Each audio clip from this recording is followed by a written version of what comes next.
ڈال رہے ہیں، یہ گناہ کا کام ہے۔ اللہ ہم سب کی حفاظت فرمائے۔ لوگوں کی آنکھیں بتلا رہی ہے کہ زنا ٹپک رہی ہے، اللہ ہم سب کی حفاظت فرمائے۔ ارے آمین تو کہیے، چندہ وندہ تو نہیں مانگ رہے ہم، پیسہ تو نہیں مانگ رہے۔ یہ قبولیت کی گھڑی ہے، ایسی مجلسوں میں اہل اللہ بیٹھے ہیں، اگر آمین کہتے ہیں دعا قبولیت سے ہم کنار ہوتی ہے۔ تو حضرت عیسیٰ نے کہا کہ خدا میں دیکھنا چاہتا ہوں، کہا کہ نہیں، اتنی جلدی تم مجھ کو نہیں دیکھ سکو گے، اس دنیا میں نہیں دیکھ سکو گے، اس کے لیے تیاری کرنی ہوگی، قرآن پڑھنا ہوگا، اور آخری نبی آقا مدنی محمد مصطفیٰ صلی اللہ علیہ وسلم کے، اسی لیے انبیاء نے یہ خواہش ظاہر کی، اللہ مجھے آخری نبی کی امت میں پیدا کرتا۔ یہ آخری نبی کی امت ہے، ہم بہت قیمتی لوگ ہیں، جنت میں جب جانے کے بعد بھی انسان کی وہ صلاحیت اس دنیا میں بھی نہیں پیدا ہوگی، لیکن جب انسان اس دنیا میں سب کچھ فنا ہو جائے گا، لیکن یہ بہترین چیز جو مساجد کا لفظ ہے، مسجدیں فنا نہیں ہوں گی، یہ جنت میں داخل کی جائیں گی، قرآن فنا نہیں ہوگا، یہ خالق کا کلام ہے، یہ مخلوق نہیں ہے، اس کو فنا نہیں ہے، قرآن اٹھا لیا جائے گا، جنت میں بھی قرآن کی تلاوت ہوگی، صرف اس مدرسے میں قرآن یہی پڑھا نہیں جائے گا، قرآن کا سفر اس پار سے اس پار تک ہے، اس عالم سے اس عالم تک ہے، وہاں تو خدا کی بولی ہی چلے گی، یہاں پہ ہماری بولی چلتی ہے، جنت میں تو خدا کی بولی چلتی ہے، اس دنیا میں جو خدا کی بولی بولے گا، خدا تعالیٰ اپنی جنت میں جس کو اپنے محبوب بندوں کے لیے جو اس کی زبان کو سمجھتا ہے، جو اس سے محبت کرتا ہے، جو اس کے کلام سے جڑتا ہے، جو اس کی طاقت کا اور جو اس کی صلاحیت کا اعتراف کرتا ہے، اللہ تعالیٰ اس کو جنت میں جگہ نصیب کرے گا۔ اللہ ہم سب کو جنت نصیب فرمائے۔ تو وہاں پہ قرآن پڑھا جائے گا، اللہ کے رسول حضرت داؤد علیہ السلام تلاوت کریں گے، سورہ دخان کی آیتیں پڑھیں گے، آقا مدنی محمد مصطفیٰ صلی اللہ علیہ وسلم سورہ یاسین کی تلاوت فرمائیں گے، اور اللہ تعالیٰ خود اپنے کلام کو الرحمن علم القرآن اپنے کلام کو پڑھے گا، وہ مدہوشی طاری ہوگی، جب افاقہ ہوگا تب بندہ اللہ تعالیٰ کو دیکھے گا، اس وقت سارے پردے اٹھتے جائیں گے۔ اللہ تعالیٰ ہم لوگوں کو اللہ اپنی زیارت نصیب فرمائے، اپنا دیدار نصیب فرمائے، کہیے آمین۔ یہ جنت میں ہوگا۔ حضرت موسیٰ کو کہا اس دنیا میں نہیں دیکھ سکتے ہو، اگر دیکھنا ہے تو میری تجلی کو تو دیکھو، وہ پہاڑ پہ جودی پہاڑ کی طرف تو نظر کرو، وہ عکس ہے، وہ تجلی ہے، اس کو اگر برداشت کر سکتے ہو تو مجھ کو دیکھ لو گے۔ حضرت موسیٰ علیہ السلام بے ہوش ہو کر کے گرے، تجلی پہ نظر کی اور توبہ کیا، استغفار کیا کہ اے اللہ ذرا سا تو دل ہوں مگر شوق اتنا وہی لن ترانی سنا چاہتا ہوں کہ اللہ میں آپ کا دیدار کرنے کی طاقت نہیں رکھتا، مجھے معاف فرما دیجئے۔ تو یہ حضرت موسیٰ علیہ السلام اللہ سے بات کرنے والے تھے، انہوں نے ایک موقع پہ یہ کہا، جب کسی نے سوال کیا کہ موسیٰ کلیم اللہ یہ بتلائیے اس وقت جانکار سب سے زیادہ علامہ کون ہے؟ علامہ جانتے ہیں؟ علامہ کے معنی سب سے زیادہ جاننے والا کون ہے؟ تو حضرت موسیٰ علیہ السلام اللہ سے بات کرتے تھے، تو انہوں نے کہا کہ اس وقت وحی کا نزول مجھ پر ہوتا ہے، خدا سے گفتگو ہوتی ہے، مجھے علم ہے، میں جانتا ہوں سب سے زیادہ، لیکن اللہ کو یہ بات ناگوار گزری اور فوراً جو ہے کلاس لگا دیا حضرت موسیٰ علیہ السلام کا، جاؤ سمندر کے کنارے جاؤ، میرا ایک گمنام بندہ وہاں بیٹھا ہوا ہے جو گمنام ہے، اس سے سبق پڑھو اور اس سے حکمت سیکھو اور ان کے سامنے جا کے جانب تلمس طے کرو اور ان کی معیت کرو، ان کے ساتھ سفر کرو، اور وہاں پہ ہمارے اس سمندر کو نہیں علم کے سمندر کو دیکھو گے ہم نے کہاں کہاں اپنا علم منتقل کر رکھا ہے۔ کہیے سبحان اللہ۔ حضرت موسیٰ علیہ السلام اور وہ خضر کا واقعہ جو سورہ کہف کے اندر ہے وہ سبوں کو معلوم ہے، آپ لوگ ہم لوگ تلاوت کرتے ہیں۔ بتلانا یہی ہے کہ یہ علم سب سے بڑی امانت ہے۔ آقا مدنی محمد مصطفیٰ صلی اللہ علیہ وسلم نے یہ کہا، الا فلیبلغ الشاہد الغائب، اے لوگوں جو یہاں جلسے میں موجود ہے، وہ آدمی جو جلسے میں نہیں آیا ہے، جو حاضر ہے اور جو نہیں حاضر ہے، کا اس کی ذمہ داری بن گئی ہے۔ ہماری اور آپ کی یہی سب سے بڑی ذمہ داری ہے۔ کیا ذمہ داری ہے؟ کہا قرآن میں اعلان کیا کنتم خیر امت اخرجت للناس تأمرون بالمعروف وتنہون عن المنکر وتؤمنون باللہ۔ تم بہترین امت اسی لیے ہو کہ تم امر بالمعروف کا کام کرتے ہو، نہی عن المنکر کا کام کرتے ہو۔ برائی سے روکنا تمہارا کام ہے، بھلائی کا حکم دینا تمہارا کام ہے۔ یہ کام نبی کا کام ہے۔ نبی والا جو کام کرے گا یہ میرا خاص بندہ ہے، اس کے لیے خدا کی رضا واجب ہوتی ہے، اس کے لیے قبولیت اور مقبولیت اترتی ہے، یہ بندہ مقبول اور محبوب ہوتا ہے۔ اسی لیے اس کے لیے تمام مخلوقات ان کی دعائیں کرتے ہیں۔ سمندر میں مچھلیاں بھی دعا کرتی ہے اور بلوں کے اندر چوٹیاں بھی دعا کرتی ہے۔ اللہ کے رسول کے صحابہ کا یہ جو مدرسہ ہے یہ منتقل علم کو کرتا ہے۔ صحابہ کی پوری جماعت کی شکل ہر آدمی چلتا پھرتا مدرسہ تھا۔ یہ علم یہاں تک منتقل ہوا۔ یہاں الحمدللہ اس ریگستان کے اندر آج یہاں سے علم کا چشمہ پھوٹ رہا ہے۔ یہ کہاں سے پہنچا ہے؟ صحابہ کرام نے اپنی ذمہ داریاں سمجھی اور انہوں نے ادا کی۔ اس کی وجہ سے یہ علم ککوڑا چلنیا اور قیامت تک کے لوگوں تک پہنچے گا اور ہر کچے پکے مکان میں پہنچے گا۔ یہ اللہ کا خاص، اللہ کی خاص صفت علم ہے۔ اللہ تعالیٰ اس میں ہم سب کو خیانت کرنے سے بچائے، حفاظت فرمائے، کہیے آمین، اور اس کو منتقل کرنے کی توفیق عطا فرمائے۔ عزم لیتے ہیں انشاءاللہ، ہاتھ اٹھائیے کہ جو بات ہم جانتے ہیں انشاءاللہ منتقل کریں گے۔ جزاکم اللہ خیرہ۔ ہاتھ اٹھائیے بھائی، ماشاءاللہ یہ زندہ دل لوگ ہیں، زندگی ان کے اندر باقی ہے۔ پہلی تقریر یا پہلا بیان یا پہلے خطیب کی ذمہ داری ہوتی ہے کہ عزم لینا ہے کہ ہم اس جلسے میں آئے ہیں، ہمیں جو معلوم ہوگا انشاءاللہ اس چیز کو ہم جا کر کے منتقل کریں گے۔ صاحب کرام، اس مدرسے میں جناب مولانا معین الدین صاحب قاسمی مدرسل والعالی مدرسہ تحفیظ القرآن کے اندر بچے پڑھتے ہیں یا بوڑھے پڑھتے ہیں؟ بچے پڑھتے ہیں۔ دیکھا کہ وہی 10 سال 12 سال کے بچے ہیں پڑھتے ہیں، لیکن اللہ کے رسول کا جو مدرسہ تھا، جو صفہ نبوی ہے، جس کے لیے آپ نے اپنی لاڈلی بیٹی کو وہ غلام کی ضرورت تھی، آپ نے نہیں دیا، کہا کہ صفہ کا انتظام نہیں ہوا ہے۔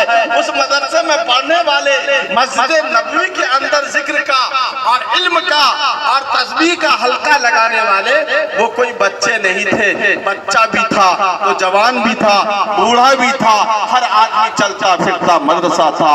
تب اسلام اور ایمان اور دین کی چھوٹی چھوٹی باتیں منتقل ہوئی ہے۔ یہ باتیں، یہ اسلام اور آقا مدنی محمد مصطفیٰ صلی اللہ علیہ وسلم کے دیوانے کی ذمہ داری بنتی ہے۔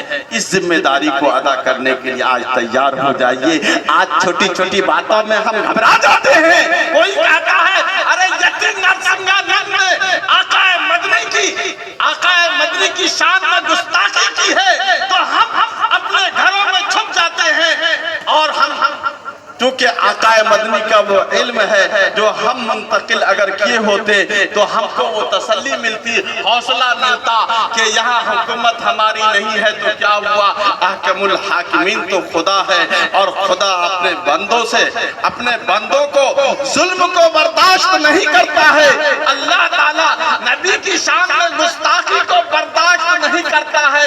سب سے پہلے گستاخی نبی کی شان میں کرنے والا خود آپ کا چچا ابو لہب تھا۔ جب آپ نے اسی طرح لوگوں کو سمجھانے کے لیے بلایا تھا کہ لوگوں وقت آخری آنے والا ہے، یہ زمین نہیں رہے گی، میری آمد اس بات کی علامت ہے کہ میری آمد کے بعد کوئی نبی نہیں آئے گا، اب قیامت ہی آنا ہے۔ اب سائنسی تحقیق کہتی ہے اور مریخ اور اس پر تحقیق کرنے والے کہتے ہیں کہ ہر چیز کی صلاحیت سلب کی جا رہی ہے، سب کا آخری وقت آ رہا ہے، اور ہم لوگ اس اخیر زمانے میں چل رہے ہیں جو قیامت کا زمانہ ہے۔ قیامت کا مناظر کو ہم اپنی آنکھوں سے دیکھ رہے ہیں۔ ہم دیکھ رہے ہیں کہ ایک بچی ماں کو چھوڑ کر بھاگ رہی ہے، ایک بیٹا باپ کے گلے کو دبا رہا ہے۔ یہ قیامت نہیں ہے تو کیا ہے؟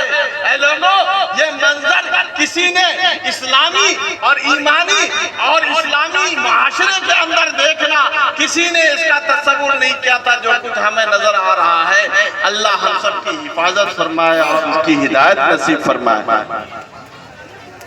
اسلام میں والدین کے ہی حقوق نہیں، اسلام مذہب ایسا ہے جو انسانوں کے حقوق بتلاتا ہے، اور آدمی انسانوں کے حقوق کیا اپنے والدین کے حقوق ادا نہیں کرتا ہے۔ یہ سب سے بڑی بات یہی ہے کہ ہم نے ان بچوں کے ساتھ انصاف نہیں کیا ہے۔ اگر ان کو ہم نے بتایا ہوتا کہ بنیادی علم پڑھایا ہوتا، قرآن سکھایا ہوتا، ان مدارس کے اندر بھیجا ہوتا، ڈاکٹر بنانا تھا یا اسے ماسٹر بنانا تھا، اسے وکیل بنانا تھا، جج بنانا تھا، اس کو IAS آفیسر بنانا تھا، IPS بنانا تھا، جو بنانا تھا کہاں سے شروع کرنا تھا؟ قرآن کہتا ہے اقرأ بسم ربک الذی خلق، اللہ کے نام سے علم کی ابتدا ہونی چاہیے۔ اے لوگوں بسم اللہ نہیں پڑھو گے کل امر ذی لم یبدأ بسم اللہ فہو اخطأ، ہر وہ کام جو انسان بغیر اللہ کے نام سے شروع کرتا ہے وہ کام کبھی مکمل نہیں ہوتا ہے۔ تمہارے بچے کی تعلیم مکمل نہیں ہوگی، بچہ فرما بردار نہیں ہوگا، وہ باپ کا فرما بردار نہیں ہوگا، وہ قاتل ہوگا، وہ زانی ہوگا، وہ مجرم ہوگا، سماج کے لیے کینسر ہوگا، اور پورے علاقے کے اندر فساد مچائے گا، تہلکہ مچائے گا، کسی کی بکری چرائے گا، کسی کا مرڈر کرے گا، کسی کا قتل کرے گا، اس لیے کہ تم نے انصاف نہیں کیا ہے۔ وہ باپ نہیں ہے، وہ قاتل ہے جس نے اپنے بچوں کو پہلے آقا مدنی کی محبت نہیں سکھایا۔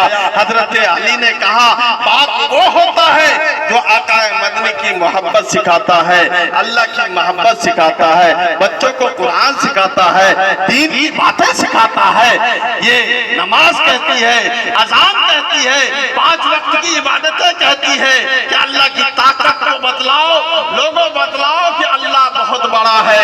یہ حکومت بڑی نہیں ہے، یہ مکھیا بڑا نہیں ہے، سمیتی بڑا نہیں ہے، چیئرمین بڑا نہیں ہے، پارشد بڑا نہیں ہے، اور جو نشے میں آقا شان کی گستاخی کرتا ہے وہ سمجھتا ہے جیل کی سلاخوں سے میں آزاد رہوں گا، گھومتا رہوں گا۔ ان کو اگر وہ بچہ اس چیز کو پڑھا ہوتا، اس کا حوصلہ پست نہیں ہوتا۔ وہ بچہ قرآن کہتا ہے تبت یدا ابی لہب وتب ما اغنی عنہ مالہ وما کسب سیصلی نارا ذات لہب وامرأته حمالۃ الحطب فی جیدها حبل من مسد۔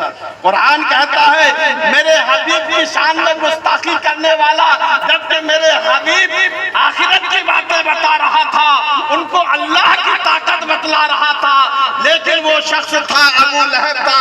انہوں نے کہا کہ محمد اسی لیے جلسہ کر رہے ہیں، اسی لیے ہمیں بلایا ہے، اور انہوں نے کہا کہ محمد تو برباد ہو جائے گا۔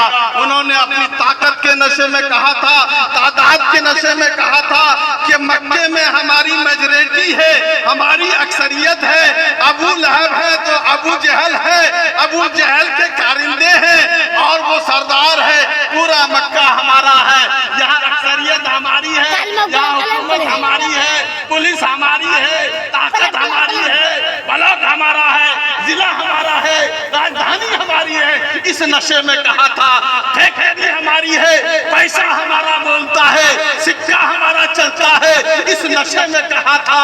قرآن نے کہا کہ وہ ابو لہب کو دیکھو جس نے نبی کی میرے حبیب کی شان میں گستاخی کی، ما اغنی عنہ مالہ وما کسب، اس کی فیکٹری کام نہیں آئی، اس کا مال کام نہیں آیا، اس کے کارندے کام نہیں آئے، اس کی پولیس کام نہیں آئی، اس کی فوج کام نہیں آئی۔